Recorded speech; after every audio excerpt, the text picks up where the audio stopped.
আজকে বানিয়েছিলাম রেস্টুরেন্টের মতো হাঁসের ডিমের টেবিল। তো এই হাঁসের ডিমের টেবিলের ভিডিওটি শেষ অবধি দেখতে থাকুন। তো এই হাঁসের ডিমের টেবিল বানানোর জন্য আমি এখানে প্রথমেই 3টে আলু আগে থেকে সেদ্ধ করে নিয়েছি। 3টে বড় সাইজের আলু নিয়েছিলাম, আর এখানে 4টা হাঁসের ডিম সেদ্ধ করে নিয়েছি। আর বাকি সব কাটিং চপিং আমি আগে থেকে করে রেখেছিলাম। আমি এখানে প্রথমেই ডিমগুলোর খোসা ছাড়িয়ে নেব।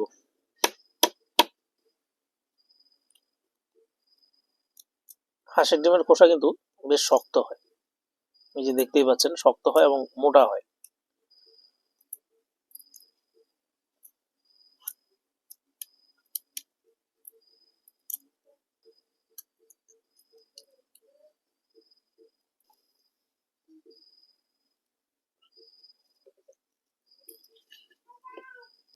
এবারে ডিমের টেবিল বানানোর জন্য আমি প্রথমে একটা আলুর পুর তৈরি করে নেব। প্রথমে আমি কড়াইয়ে তেল দিয়ে দিচ্ছি। আমি এখানে সাদা তেল ব্যবহার করেছি, আপনারা চাইলে পুর তৈরি করার সময় সর্ষের তেল ব্যবহার করতে পারেন।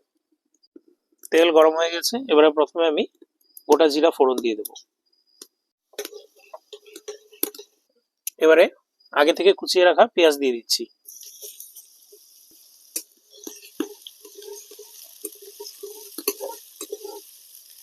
কুচানো রসুন দিয়ে দিচ্ছি, সাথে কুচানো আদা দিয়ে দিচ্ছি। এবার সবকিছু কিছুক্ষণ ভেজে নেব।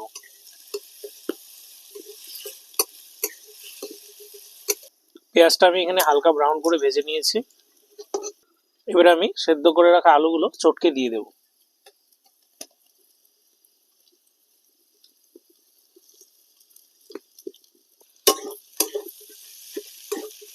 আলুগুলো এখানে আমি চটকে দিয়ে দিয়েছি, এবারে ভেজে নেব।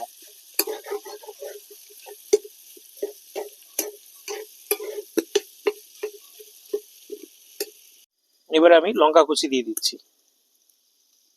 এবারে আমি সামান্য হলুদ দিয়ে দিচ্ছি, আদা রসুন পেস্ট দিয়ে দিচ্ছি।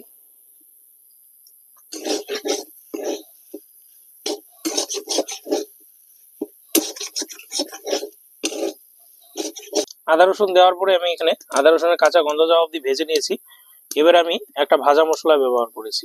এখানে গোটা গোলমরিচ, জিরা, ধনিয়া এবং শুকনো লঙ্কা রয়েছে। এটা আমি একসাথে ড্রাই রোস্ট করে গুঁড়ো করে নিয়েছিলাম।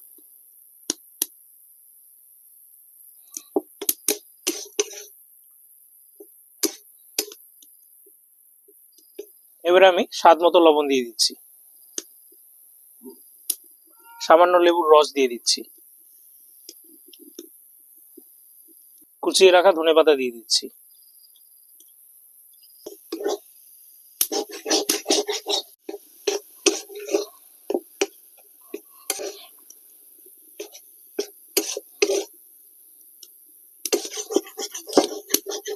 এই যে আলুটা কড়াই থেকে ছেড়ে ছেড়ে দিচ্ছে, এর মানে বুঝে নিতে হবে চপের পুর একদম রেডি হয়ে গেছে।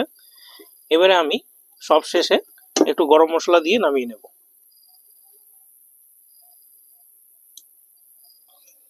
আর 1 মিনিটের মতো ভেজে নামিয়ে নেব।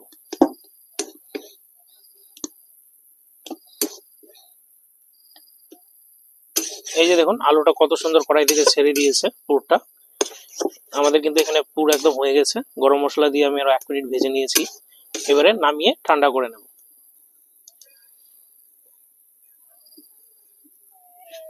এবারে পুরটা ঠান্ডা করে নেব। ডিমগুলো আমি এখানে 2 ফালি করে নিয়েছি, আর চপের পুরটা মোটামুটি ঠান্ডা হয়ে গিয়েছে। এবারে আমরা চপ রেডি করে নেব। প্রথমে হাতে এরকম করে আলু নিয়ে নেব।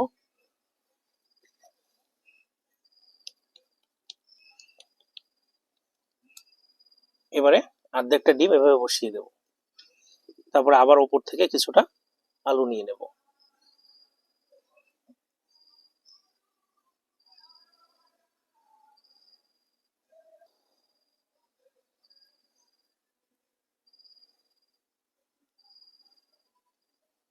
তো এই যে দেখুন, এখানে ডিমের টেবিল একদম রেডি। একদম ডিমের টেবিলের শেপ দিয়ে দিয়েছি। বাকিগুলো ঠিক একইভাবে রেডি করে নেব। তো আবার সেই ডিমের টেবিল বানানোর জন্য এরকম ভাবে আলুর যে পুরটা তৈরি করেছি সেটা নিয়ে নেব। নিয়ে হাতের মধ্যে এরকম করে চ্যাপটা করে নেব। তারপর মাছ বরাবর কেটে রাখা অর্ধেকটা ডিম দিয়ে দেব।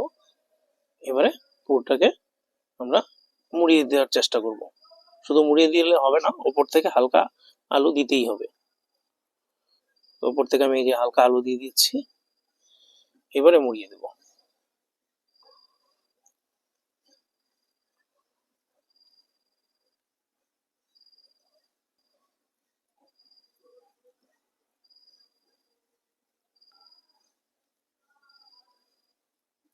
এই যে দেখুন একদম রেস্টুরেন্টের মতো ডিমের টেবিলের শেপ চলে এসছে। এই যে,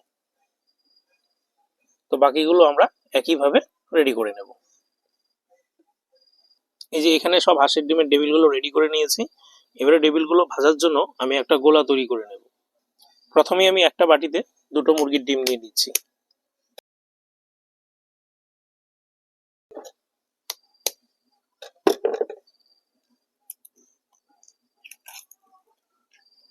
সামান্য গোলমরিচের গুঁড়া দিয়ে দিচ্ছি,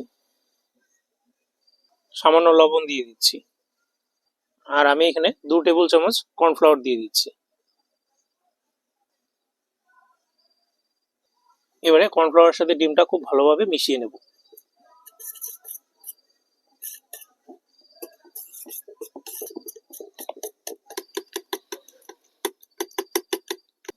এবারে প্রথমে আমি টেবিলগুলোকে বিস্কুটের গুঁড়ায় প্রথমে একবার কোট করে নেব।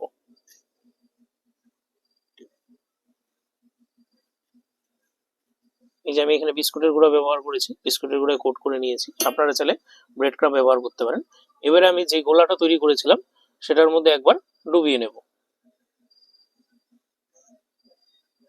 এবার এখান থেকে উঠিয়ে নেব, উঠিয়ে নিয়ে আরেকবার বিস্কুটের গুঁড়ায় কোট করে নেব।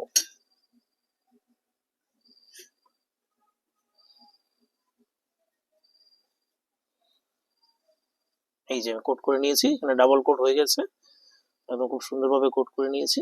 এবারে রেখে দিচ্ছি। বাকি টেবিলগুলোকেও একইভাবে প্রথমে বিস্কুটের গুঁড়ায় কোট করে নিয়ে গোলাটার মধ্যে চুবিয়ে আবার একবার বিস্কুটের গুঁড়ায় কোট করে নেব।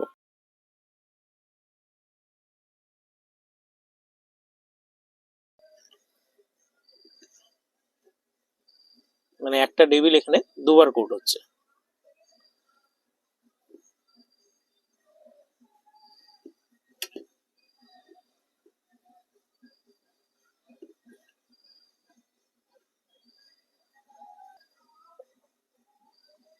তো এখানে হাঁসের ডিমের টেবিল একদম রেডি।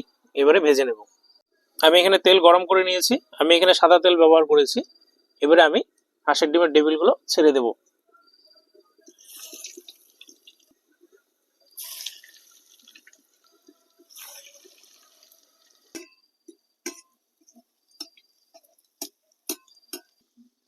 এখানে যেহেতু সবকিছু আগে থেকেই কুক করা, তাই এখানে হাই হিটে চপটা ভেজে নিলেই হবে। এবারে টেবিলগুলো উল্টে পাল্টে ভেজে নেব।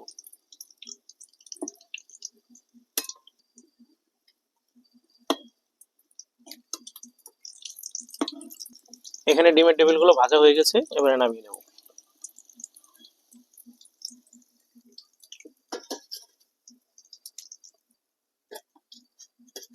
বাকি টেবিলগুলো একইভাবে ভেজে নেব।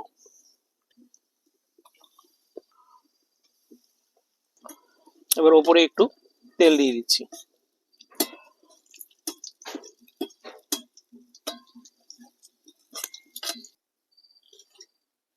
তো এখানে দেখতেই পাচ্ছেন একদম রেস্টুরেন্টের মতো হাঁসের ডিমের টেবিলগুলো এখানে রেডি। এবারে আপনারা নিজেদের পছন্দ মতো স্যালাড দিয়ে গার্নিশ করে সার্ভ করতে পারেন। তো এই যে আমাদের হাঁসের ডিমের টেবিল একদম রেডি। এই যে দেখুন কত সুন্দর হয়েছে। আমি একটা ভেঙে দেখে নিচ্ছি। এই যে দেখুন ভেতরটাও খুব সুন্দরভাবে হয়ে গেছে।